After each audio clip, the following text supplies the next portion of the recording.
सभी साथियों को क्रांतिकारी जय भीम। तो जैसा कि साथियों आपने कवर पेज पर देखा, हमारे नाम का खौफ कैसे पैदा हो। नाम का खौफ से मतलब हमारा ये है कि हमारे समाज के जो लोग हैं उनके ऊपर अत्याचार ना हो, लोग उनकी तरफ किसी भी प्रकार का कोई भी उनके साथ किसी प्रकार की घटना दुर्घटना करने के लिए अगर प्लानिंग भी करें, विचार भी बनाएं, तो सिर्फ ये सोच कर कि सामने वाला कौन है, हमारे जैसे लोग हैं, हमारे समाज के लोग हैं, उनका नाम सुन करके ही मतलब उनके दिलो दिमाग से बात निकल चली जाए कि नहीं भाई, इनके साथ कुछ ऐसा नहीं करना।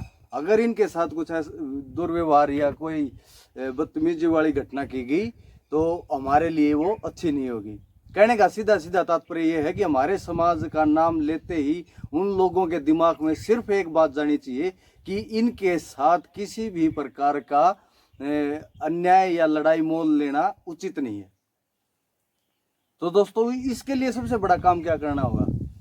इसके लिए सबसे बड़ा काम करना होगा, हमें आपसी यूनिटी बढ़ानी होगी, हमारी एकता।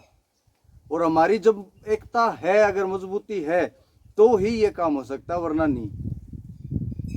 जैसे बाबा साहब ने बताया अपनी उस किताब में, उन्होंने एक किताब लिखी कि जात पात का विनाश। उन्होंने बताया कि किस प्रकार से जो हिंदू धर्म है वो एक और जो अन्य धर्म है, मुसलमान धर्म और सिख धर्म है, उनकी तरह मतलब मजबूती से क्यों नहीं खड़ा हो जाता। ठीक उसी को हम हमारे समाज में इम्प्लीमेंट करेंगे, क्योंकि हम भी तो हिंदू धर्म में थे उस टाइम। और उस टाइम आज से इतने साल पहले बाबा साहब का ये विचार था, और आज हम समझते भी हैं, हम सब समझते हैं इस बात को।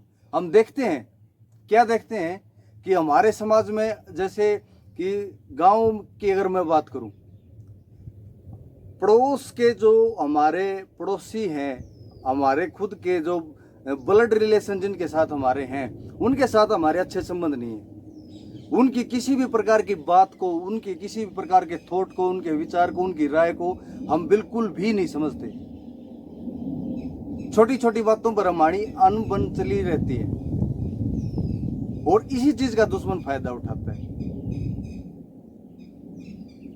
तो कोई भी जाति जब संघर्ष करती है और अपने हक अधिकारों के लिए लड़ती है और उसकी मांग को सुना जाता है, तो सिर्फ इसलिए कि उनमें एकता होती है, उनमें यूनिटी होती है, संगठन उनका इतना मजबूत होता है। तो आपकी यूनिटी मजबूत होनी चाहिए।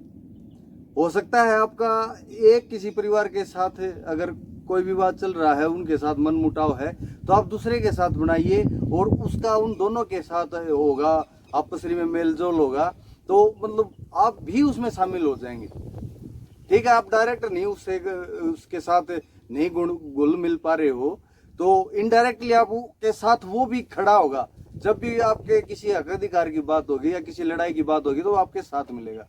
यही बाबा साहब ने बताया कि एक सिख 1.25 लाख के बराबर क्यों है, क्योंकि जब वो किसी लड़ाई को लड़ने के लिए जाता है, तो उसको उस समय ये ध्यान होता है कि आज मैं अकेला हूं, लेकिन ये लड़ाई लड़ी जाएगी, और इस लड़ाई के दौरान मैं अकेला नहीं, आज मैं अकेला हूं, इस लड़ाई के दौरान मैं अकेला नहीं रहूंगा, क्योंकि उसके अनेक साथी उसके साथ आएंगे और उसकी लड़ाई में उसकी मदद करेंगे। इसी प्रकार मुसलमानों के, जब भी किसी एक मुसलमान पर किसी प्रकार का कोई हमला होता है, तो उसको ये जरूर पता है कि मेरी जो कौम है, मेरा जो समाज है, वो बिल्कुल साथ में आएगा और उसके साथ डट करके दुश्मन का सामना करेगा। इसीलिए एक मुसलमान या सिख डट करके ने विरोधियों का सामना करता है। क्यों? क्योंकि उसके अंदर आत्मविश्वास है, आत्मबल है कि मैं अकेला नहीं हूं। हाँ, भले ही मैं आज अकेला हूं, लेकिन लास्ट तक मैं अकेला नहीं रहूंगा, मेरे साथ लोग आएंगे, उसका दृढ़ विश्वास है। लेकिन हमारे जो संगठन है, हमारे जो मतलब प्रयास हैं, अधिकतर फेल हो जाते हैं। आपने देखा होगा क्यों? क्योंकि हमारे पास वो यूनिटी नहीं है। अब कुछ ही मैं कहूँगा कि कुछ स्तर तक सुधार हुआ है, लेकिन इतना ज़्यादा सुधार नहीं हुआ है। अगर हमें बहुत ज़्यादा सुधार करना है और हमें चाहिए कि हमारे कौम का जो नाम है, हमारा जो दलित वर्ग है, हमारा जो पूरा समाज है, शोषित पीड़ित समाज है, बहुजन समाज है, अगर उसके नाम से ही अगर लोगों के मन में खौफ हो तो उसके लिए आपको क्या करना पड़ेगा, आपसी यूनिटी बनानी पड़ेगी, आपसी भाईचारा बनाना पड़ेगा। बाबा साहब ने अपने विचार में एक किताब में लिखा, उनको पढ़ा था मैंने, तो उसमें लिखा कि हमारे ही समाज के लोग, मतलब जिस प्रकार से शोषित पीड़ित जिनकी एक समस्या एक बीमारी है, वो ही एक बीमारी के लोग ही एक साथ एक जगह इलाज करवाने को मंजूर नहीं है। मतलब कहने का तात्पर्य यह है कि एक प्रकार की, जैसे हमारे समाज के लोग हैं SC BC ST, उनके अंदर एकता नहीं है। क्यों नहीं है? क्योंकि पीड़ित वो सभी एक प्रकार की बीमारी से हैं। छुआछात उनके साथ भी है, छुआछात SC के साथ भी है, छुआछात BC के साथ भी है, और इसी का फायदा दुश्मन उठाता है। तो हमें अपने आप में यूनिटी बनानी होगी, क्योंकि जिस प्रकार से एक ही बीमारी से पीड़ित लोग एक ही अस्पताल में जाकर के उसका ट्रीटमेंट करवाते हैं, स्पेशल ट्रीटमेंट जिसको बोला जाता है।